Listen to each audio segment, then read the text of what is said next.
Hey guys, I want to use this sketchbook tour as an educational opportunity and as a thank you for my first 500 subscribers on YouTube. I'll be sharing some thoughts on these sketches, some of which go way back to the beginning of my watercolor journey in 2019 and some of which are more recent. So let's get into it. I remember painting these three and a couple more and posting them on Instagram by their number, like my first watercolor, my second, and so on, but I don't actually know which one is the first one. I was inspired by the cover of this wonderful book by the great Steven Pinker, and I really love how the wave is breaking and the clouds. But as a first try, I did use too much of the white gel pen, although I really liked this work at that time. I liked the clouds.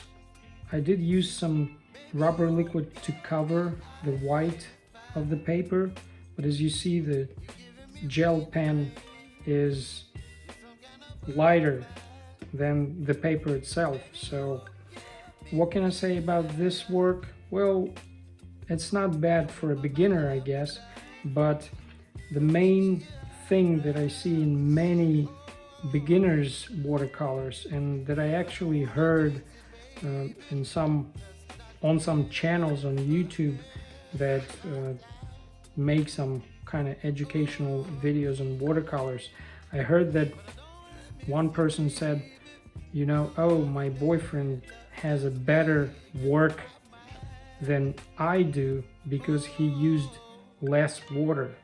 And that seems to me completely false, at least in educational terms, because when you use less water, you get hard edges, and you see edges over here and even these far away clouds and hints at the clouds.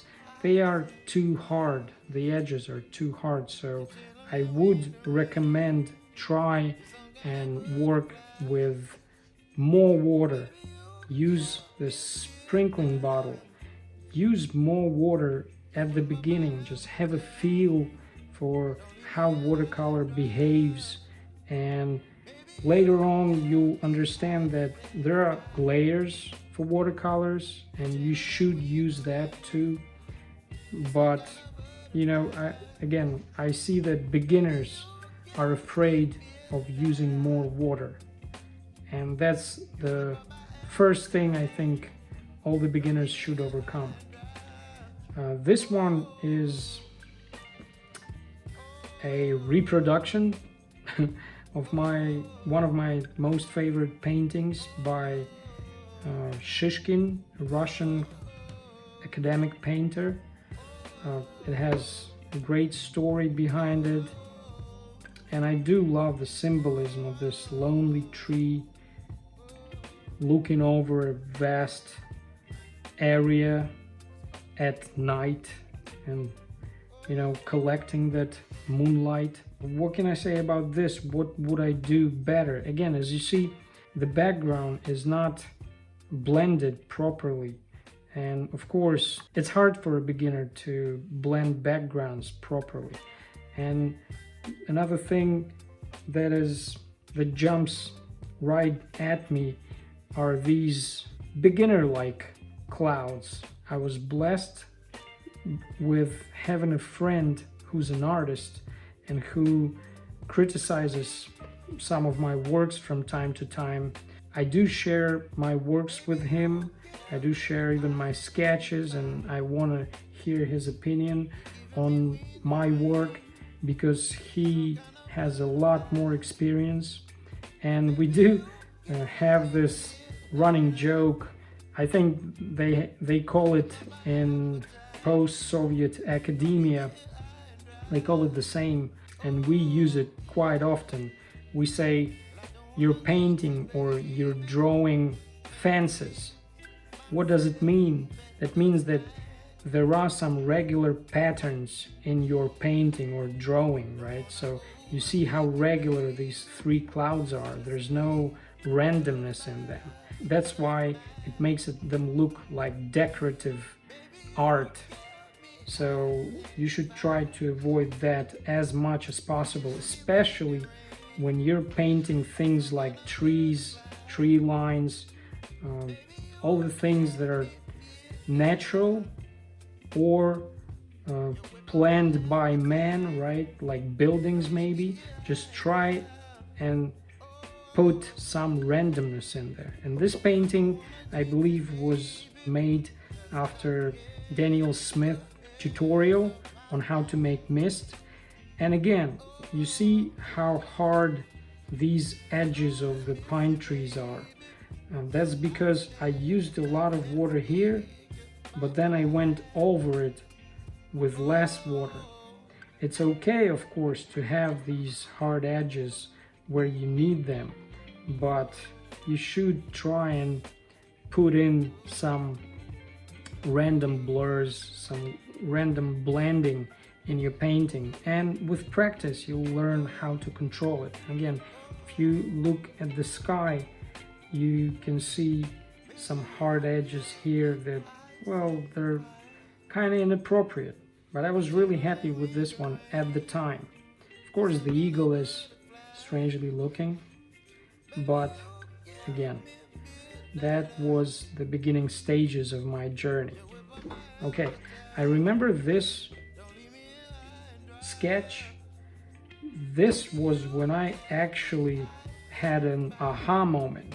I really loved how these colors blended here, and that seemed to me like the first time I understood what the watercolor is all about. You can see a wisteria bush here, and I really loved looking at it, and I took some pictures of it when I was going to a riverbank close to my place. And when I actually came back one day and wanted to paint it, I really remember this time, and I tried to do some blurs here, you see, at the roof, and I really liked the experience. I do remember the experience, and that's another thing I want to tell you. Just try to paint and enjoy your art work. Enjoy the process. You will enrich your life with great moments like this one. I do remember not only how I painted it, but I remember the walks to the riverbank. Okay, this one was a try at some flower watercolor. And again, you see how my approach changed. You can see more blending. You can see more hard and soft edges. Although it looks like a beginner's work, but I already can recognize some understanding of the medium. Okay, this iris flower, I really loved when I finished it. It has nice rhythm going through it, and I started practicing some techniques. See, when I actually thought about hard edges, and I thought about using a drop of water to create this hard line. So you see, I used a drop of water, and then I pushed it where I wanted this paddle to sort of bend, and I just made it with a drop of water, and it really made me feel excited about the watercolor even more. I do have some plein air sketches here, you know, just beginnings work. I wanted to try some plein air from the very beginning, and I didn't know what I was doing, but you know, it's good practice. These three works were really interesting to me because this one is made by my friend. She's a designer. She was learning art and I asked her to help me out in one of our meetings, and she said, yeah, why not? We can hang out and paint.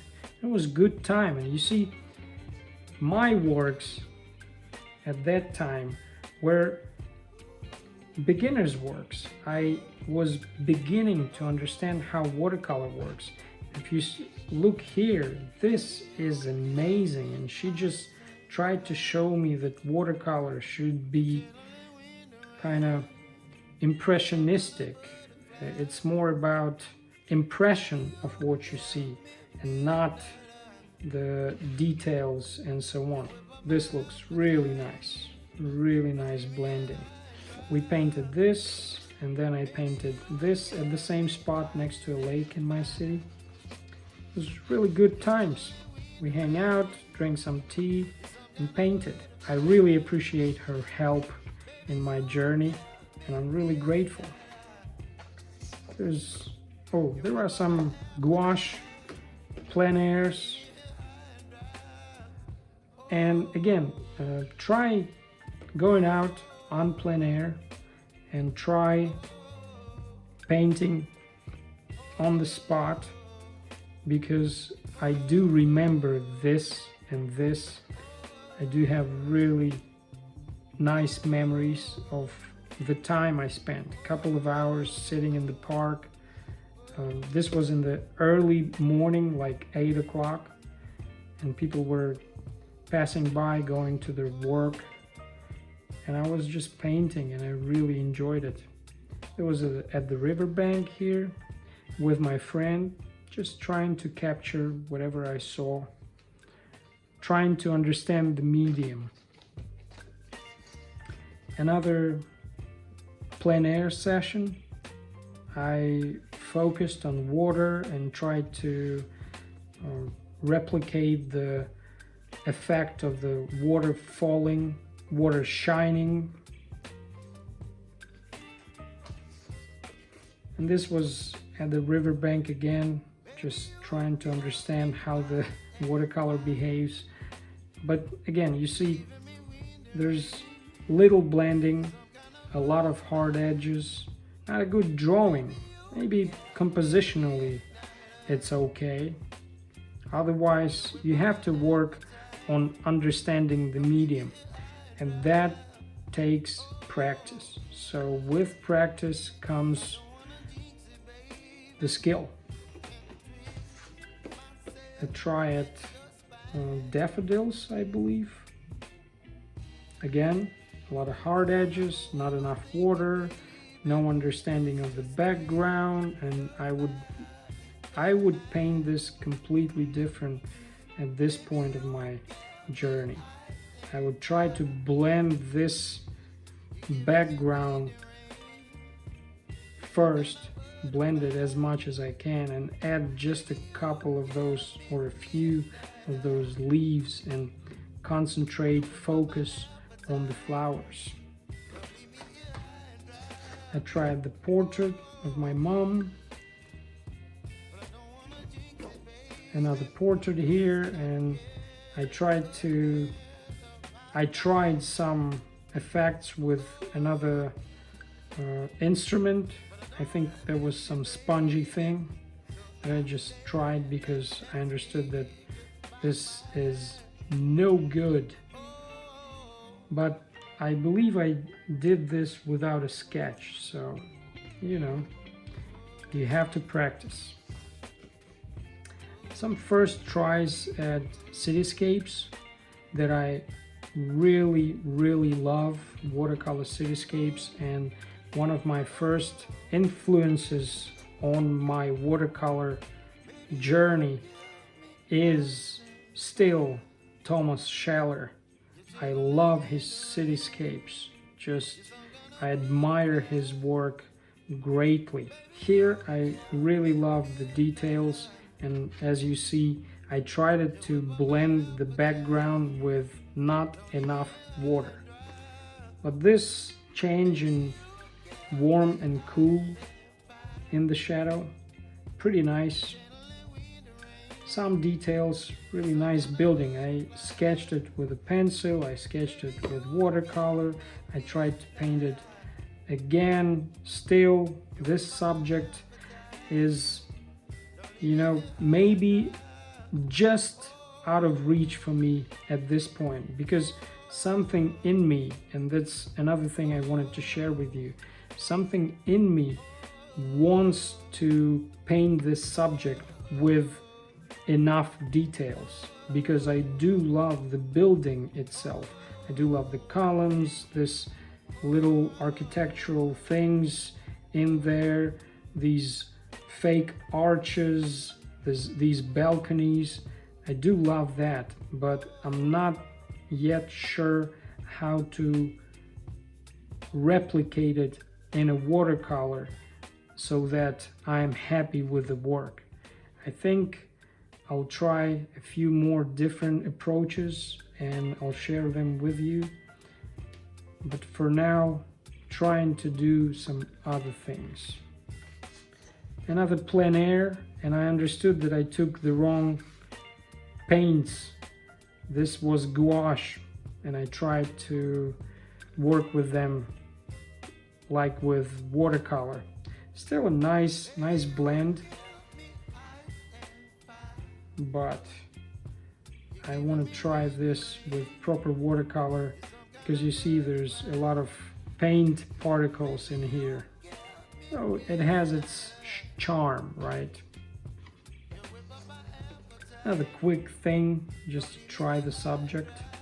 Some studies of the clouds, I believe that was from a video on YouTube. You do have to study. You see, you have to understand how to blend the backgrounds. You have to understand how the colors blend, the layering, and you cannot do that just by watching videos. You have to practice it. This was a quick thing to show the kids how to paint. We had a barbecue with my friends and their families, and I took paints and some paper. I gave it to the kids and they were just messing around. So I showed them, I sat down with them and just showed quickly how they can paint whatever they see. And they all painted this little house. It was actually purple, and this was lilac bush here, and they really liked it, so they all tried it, but they all focused on the sky. I remember they used up all of my blue, sky blue paint. That was hilarious. They were just all going to the same little thing where the paint is, and they completely used it up. A try at sunset. I think I got this reference from my photographer friend, and again, not enough blending in the sky, not enough water used, but I'll maybe go back to this subject sometime. Really nice subject. This work is a little better again, but I wanted to show you and analyze it with you. You see, I have some understanding here of the background and the aerial perspective. There's some blending going on, indicating that another mountain is closer to us, and some blending here. But then the trees start showing up not randomly enough. So that's again painting fences. A lot of fences, a lot of similar techniques, similar size. It is what my friend and I call painting fences. This is the area from above my mountain house. Really love this place. Brings me so many memories. And this was on plein air too. So, yep. Great times. Another work, another try from a YouTube video. Unfortunately, I can't remember, but I think it was one of the Japanese watercolor masters. I really love how he works with the sky, so I just tried to understand the technique, and little by little I think I was getting better and better with understanding the medium of watercolor. So yeah, again, practice and more practice. I actually want to show you another painting I did using this technique. So this was done from a YouTube video, just to practice, and this was later on when I actually practiced more and started to realize some details and approaches to how this master makes his clouds, and I really love this work. That was the beginning of pandemic, a gouache painting of my friend. Here's another study or another try at replicating Thomas Scheller's paintings. I messed up the water, and that's why I started using gouache on top of it. But otherwise, I love the blending. I love the use of one of my favorite colors. I don't know why, but I love purple. Yeah. A try at this thing that all the beginners like, the breaking light through the branches or through the clouds. It is kind of cliche, but we all love these.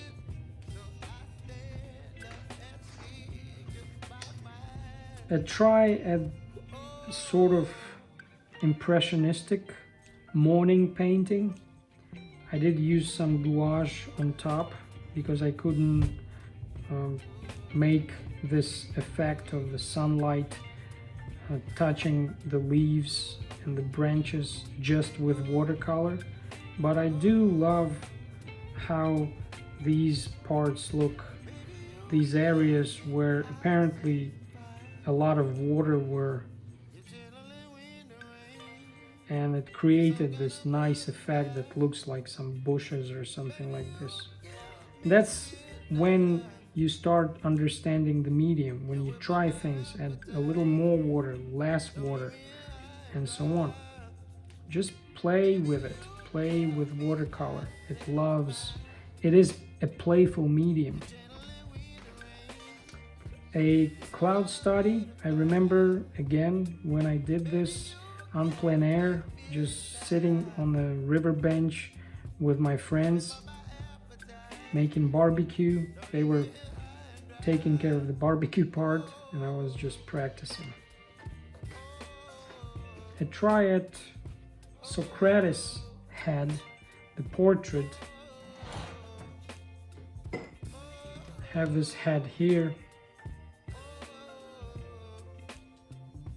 Yep, and no sketch. I was just interested here in trying warm and cool changes, like here too.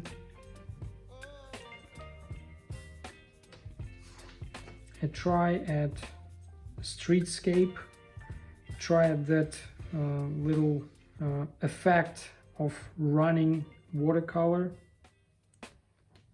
It's all good for practice, but again, you see, my eye sees right away the mistake in perspective. Like this door should be the same height as this door, so you might want to practice more understanding perspective and actually using that understanding to make things equal when they are on the same plane towards the viewer, right? A quick watercolor study of a night in New York. I did this in a park. I just collected a few leaves and tried to use this nice blending of colors and just some sprinkles of red, just trying to understand the medium again. Self-portrait, this is with gouache.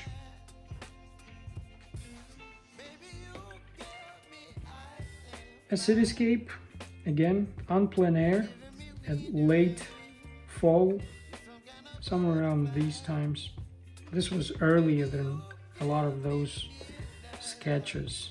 I tried at a subject from a reference photo that one of my photographer friends took in Australia, I think.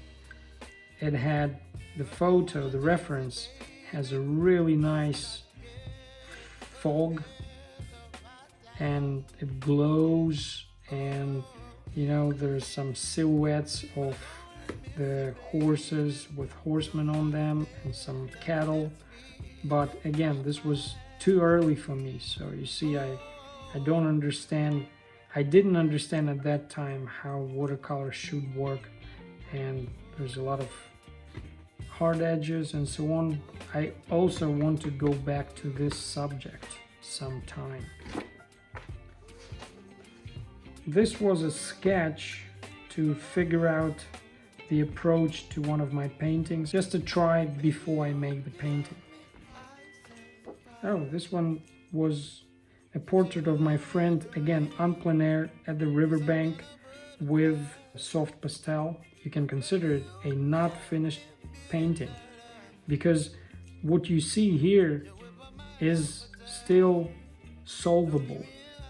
If you approach this as a problem, you can actually solve it with soft pastel.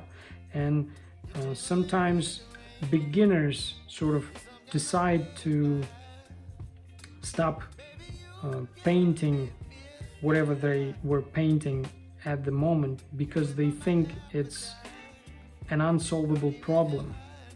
And you know, more experienced painters know that sometimes for a finished product to look perfect or nearly perfect, you have to go through really ugly stages. So even though this looks unfinished and maybe even ugly, but I look at it and I know that I can just take my pastels and finish it and it will look great. So I guess I'll make it happen sometime later. I tried at a birch and sunset. I really liked it. I didn't go into too much details here, but this was kind of a mistake, and there are not enough reflections, maybe some ripples on the water, but the birch tree is really nice. I really like this tree. So yeah, you should pick up some lessons from your unsuccessful works. You should be your main critic. It's a blessing to have someone close to you who understands art and who's experienced in art, like a teacher or a friend who is an artist. But it's not always possible for us, so you have to develop your understanding and you have to be honest with yourself to keep progressing in your journey. These are the sketches for one of my paintings, and you can watch the process on YouTube. I showed these in that video. This is just a playful moment I had. Just wanted to create this background, and I think there was one of my friend's idea for a tattoo. He asked me to create a sketch for it. He wanted to have something like this tattooed, so I thought I'll create a watercolor effect behind. Really nice blending, nice effects here. Really like the background. Another great subject that I want to come back to sometime later. Of course, I see some mistakes here. I actually like this area underneath the crow, but the main mistakes are in its body. A portrait of my cousin. I painted it with watercolor, thought to have some nice blended background, and then added a butterfly here. Just, playing around with things.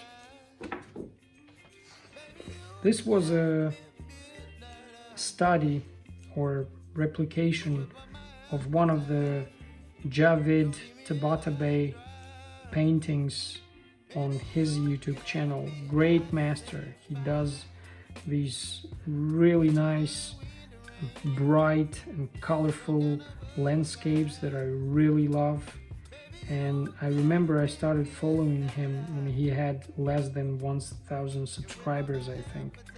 And now his channel is really developed because he's very, very productive. He posts on his YouTube channel every day, I think. And a lot of people appreciate it, and I do certainly appreciate this.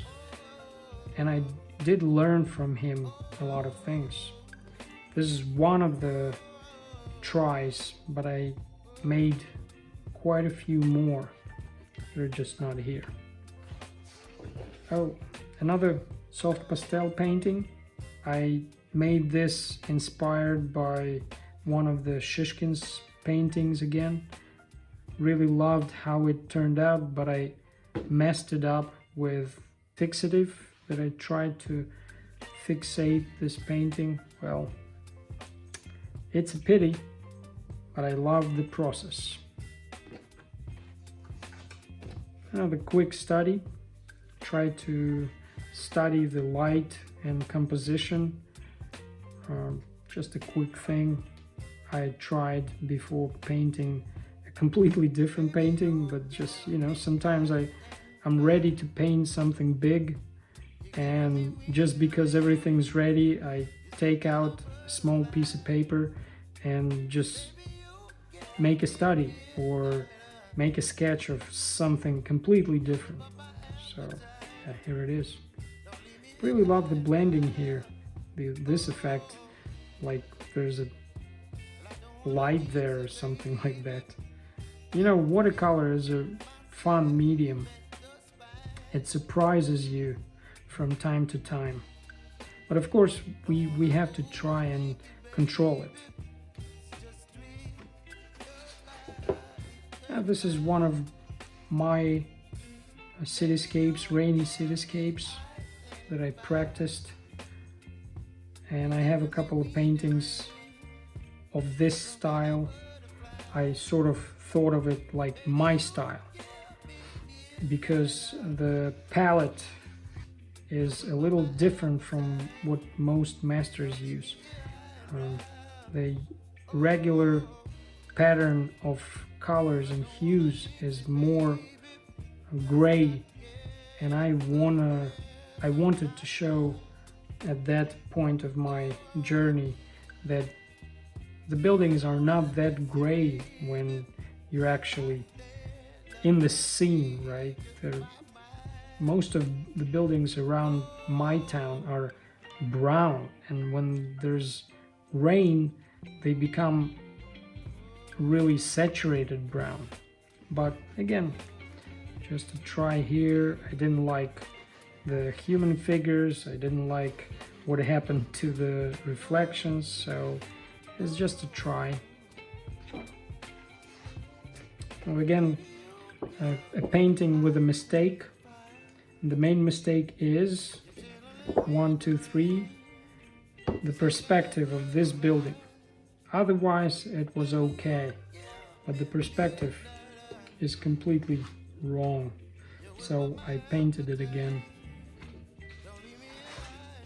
This was my first large painting of a church in my city. At that time I really liked the sky. Looks great to me here. Again, you see the misunderstanding in my head.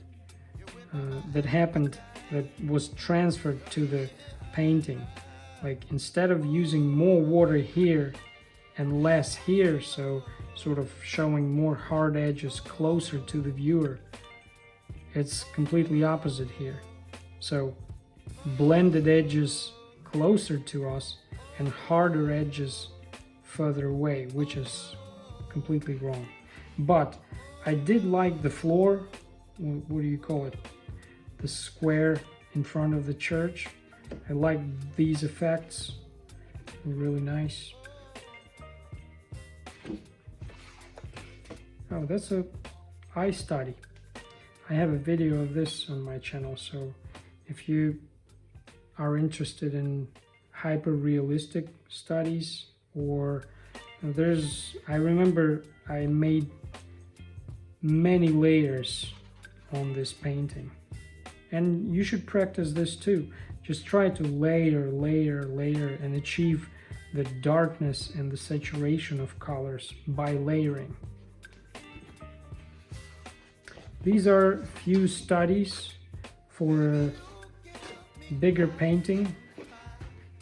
This one, I was really happy with this, but first I sketched some No 10 studies, and then I sketched it here, and then I painted this. So I think it's one of the first videos on my channel. Yeah, so what can I tell you about these studies? So I tried some techniques, but again, you see what I mean by saying painting fences. They're completely regular pattern. Like it's all the same trees, the same size, the same distance. So this is where you have to make a habit of breaking these regular patterns. And it really has to become a habit of breaking regular patterns. Of course, this area is messed up. And here I tried painting the tent on the other side, but it takes too much attention from the viewer. So I decided that, I'd better put all viewers' attention into the figure here, and this was achieved by surrounding the figure with dark area. So there's more consideration that meets the eye sometimes. And here, what do I like here? I really love the morning feel of these foggy textures. What I don't like about it is these, again, regular patterns where I tried to imply some grass. So I kept this to try and recreate this feeling. The overall feeling is great, and maybe because it's one of my memories. We had a mountain hike with a few of my friends. We went camping, and I woke up earlier than anybody else. I went down to the stream and washed my face and shoulders, sort of woke up, came back, took out my sketchbook and sketched this, and I really loved this effect that I was experiencing at that spot. I took some pictures and I wanted to recreate this fog here between the mountains. It's like milky rivers or milky lake here. Really love that. But I will paint this again for sure. I tried floral watercolor. What I didn't like was just the composition. It might look okay. I tried some blending. I tried doing something with the background. The rose is okay. Again, you can see some regular pattern repeating itself. See 1, 2, 3 curves or turns maybe even 4 at the same spot. So it's just not the way to paint. But I liked this effect here, and I'll actually show you another painting I did afterwards. So here's the painting I did after this one, and I really love this painting here. I tried to replicate this effect here, like blurry, bright spots, and blend some areas, you know, to have both hard and soft edges. It really adds to the experience of the painting. And I wanted to have this background really dark so that it seems like maybe it catches just a little bit of light, a ray of light or something like this. I really love this work. And the last one, I tried this really long time ago, but it was just, you know, sprinkle tons of water here and trying to figure out the way water behaves and what I can do with really a lot of water and what texture will I get from this. I kind of liked it.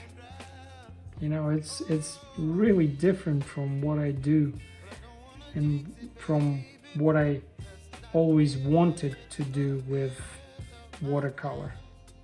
So I like this experience. Again, I remember how I was painting it outside with my friend filming me just for a little short video. And this is pretty much it, folks. Thanks for tuning in. And again, thank you to my first 500 subscribers on YouTube. I really appreciate your help and motivation you give me to work more. And you know, just practice, practice, and practice, and you'll be able to paint at least as I can. And this is why you are amazing, folks. Thanks a lot. Have a good one.